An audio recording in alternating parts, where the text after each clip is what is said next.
We had a few decent days of weather roll through here, so let's get this finished up.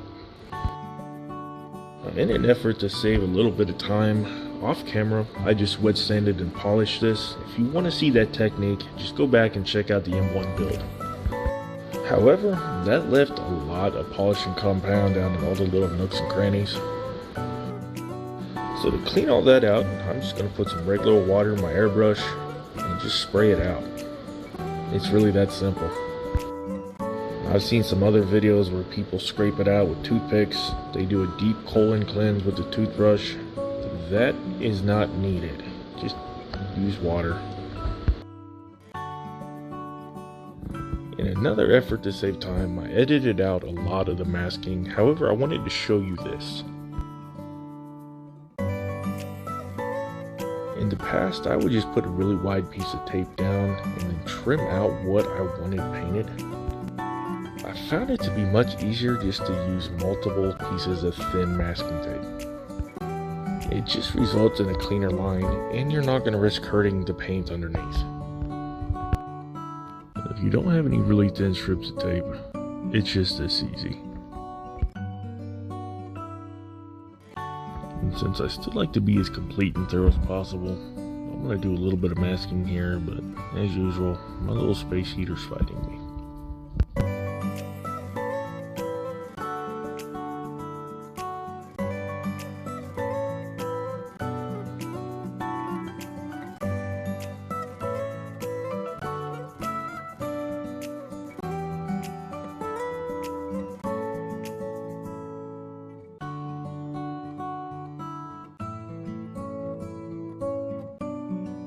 And I left just a little bit of overhang so I'd have some material to burnish and tuck up underneath the bumper, because that is a somewhat contoured piece.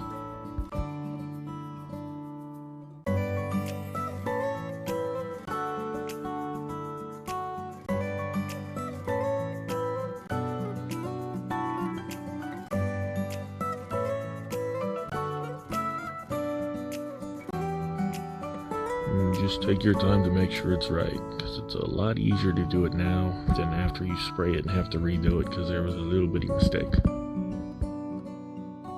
Well, from there I just covered the entire thing in dollar store masking tape because that stuff's cheap and I don't care if I waste it.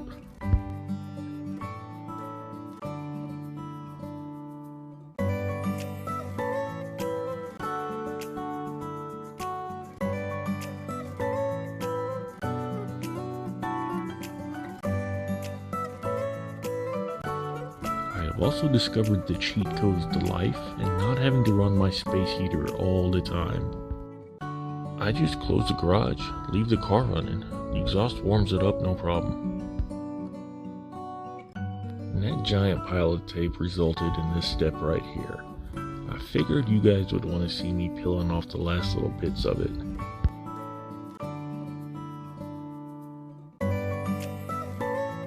If you do your job right, take your time, you will have perfect tape lines every time. And do your best to focus on the car and just completely ignore the engine bits on the back of the desk.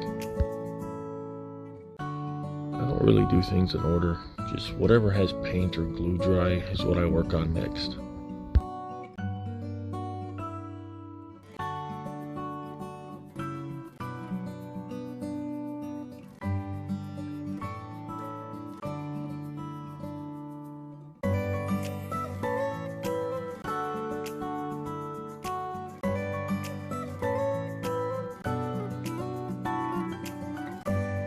Starting to get kind of dizzy, probably from the exhaust, but that's okay. I kind of like being dizzy.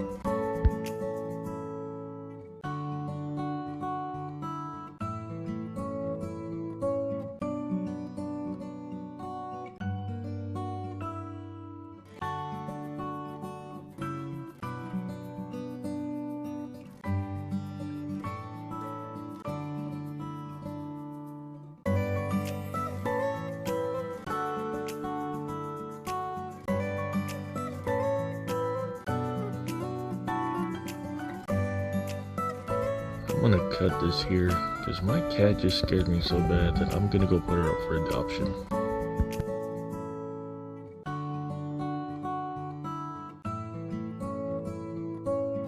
It wasn't until later that I realized my mistake here. I had colored these both the same, and there is a definite left and right. The only thing I can do to correct that is just color them all in red.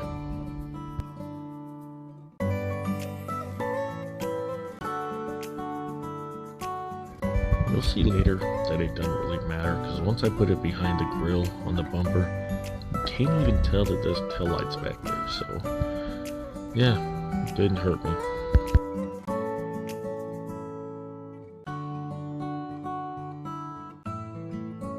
I'm using the slow setting glue here because during all the mock-up and test fitting I had to do some adjusting because this piece did not want to fall into place.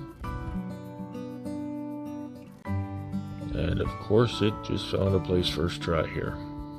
Imagine that.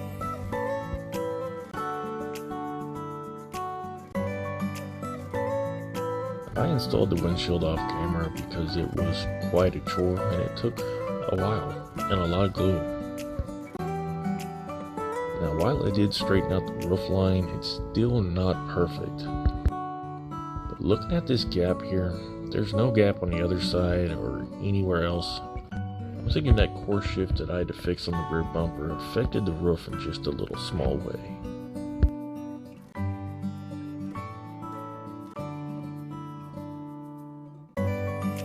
So I ran out of Molotov for the headlight buckets on the front, so I just been testing different metallizers on pieces of plastic, and I found this stuff to work the best. Not at first though. When brushed on, it looks gray, almost like primer. But once it dries, it leaves behind a very reflective surface that's almost on par with Molotov. I might start using this from now on for all my headlight buckets.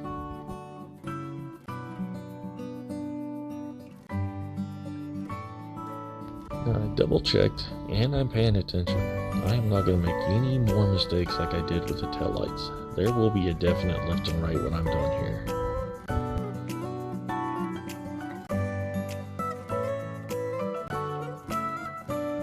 And as usual, UV resin for all my clear parts.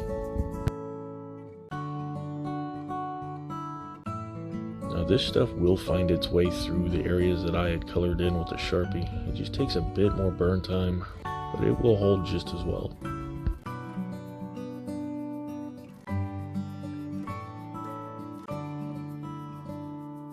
Now, this is another area where you need to pay attention. There are two tabs that face towards the bottom that lock into the chassis. These will install either way, so make sure when you install them, those tabs are facing the bottom.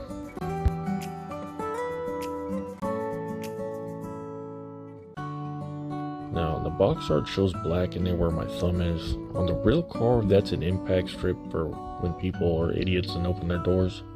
I did not paint that in because I hate the way it looks and detracts from the car.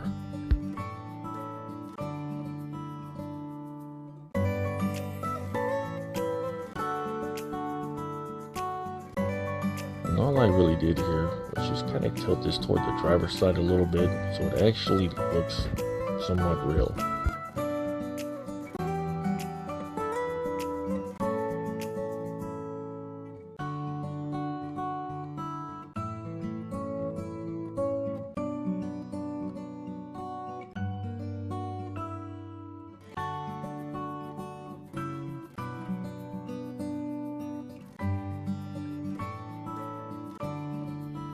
Pro tip, install this upside down so you actually see those little alignment pins.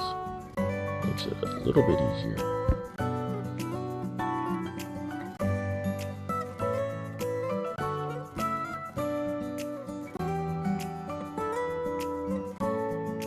Now tape that bonnet in place exactly where you want it to be, because once we get that hinge cover on, it's going to be locked in place. You will still be able to open and close it and remove the bonnet. However, once it's closed, it will close in the exact same place every time, so make sure it's right where you want it to be.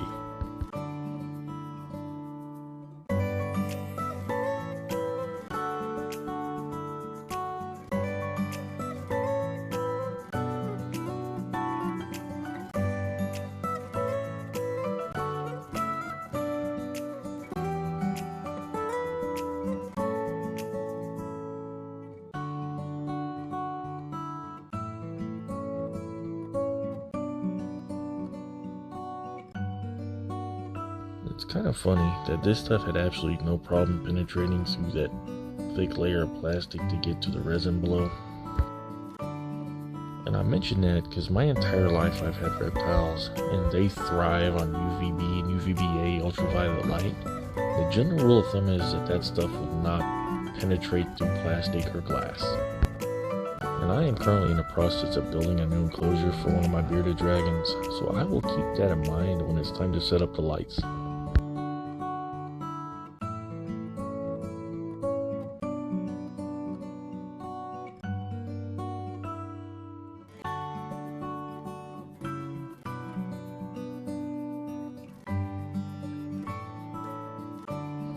This was fairly straightforward.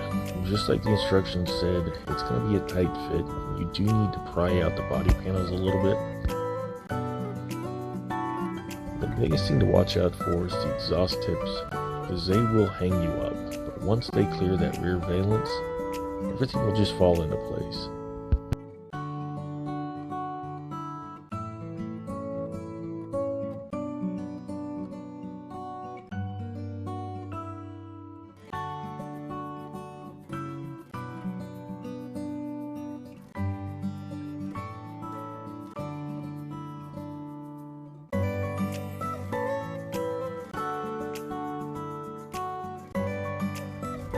Even though it all fits together very well, there's really nothing to lock it into place.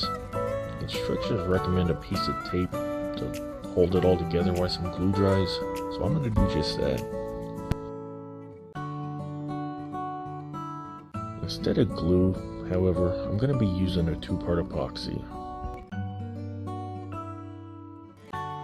So I mixed up a bit of that, put it in some very indiscreet spots, then let it set up overnight. I was very happy to see that everything is holding together very well. The tape peeled off, no problem, and there was no squeeze out or anything to clean up. And that's good, because that stuff's impossible to clean up once dry.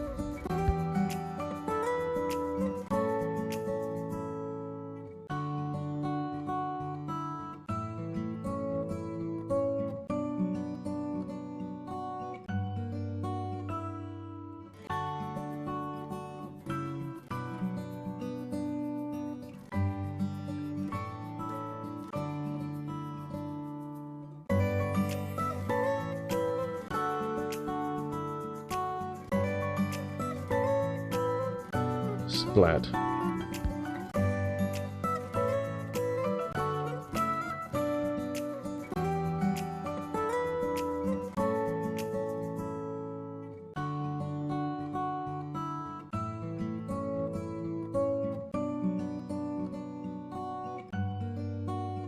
Now in the real world, we call this problem toe out.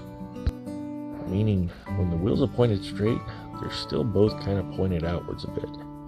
To fix that, I just kept forcibly squeezing them together until the rack and pinion thing that ties it all together bent.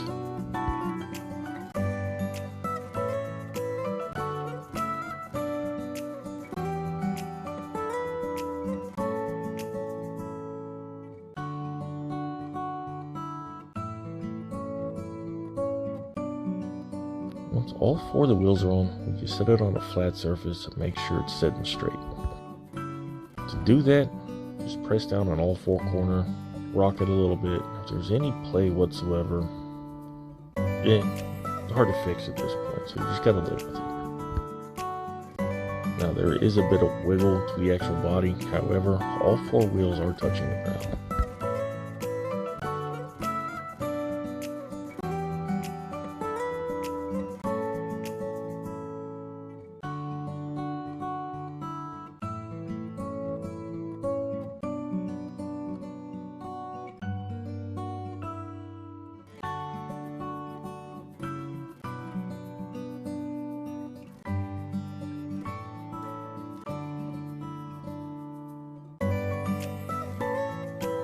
Now these are actually curved to fit the contours of the windshield, so these did not turn out that great.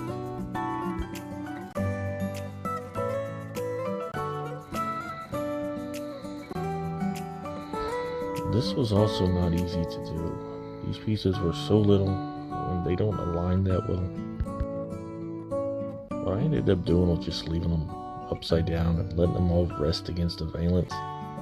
That was the best way to align them.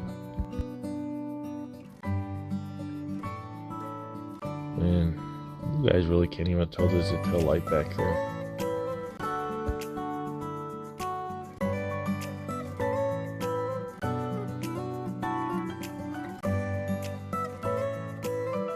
Just a little drop of panel line accent will make them look a whole lot more realistic.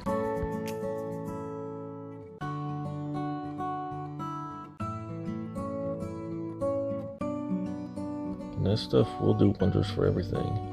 From here on out, I'm doing that front cowl, and I did all the lines on the body.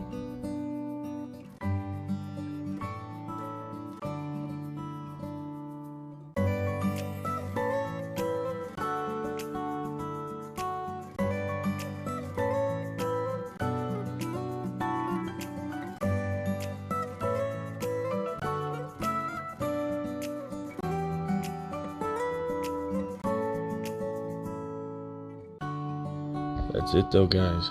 This one is done. I'm just gonna wipe off all my fingerprints, put a little bit of wax on it, take some fancy photos. And in case anyone was wondering, I purposely left that ugly mirror off this time. It is not right and it looks hideous. I will be tracking down some die-cast 512 TR mirrors to install at a later date. So if you made it this far, I want to thank you for watching. Like, subscribe, share, all that good stuff, and join the Model Car Showdown on Facebook.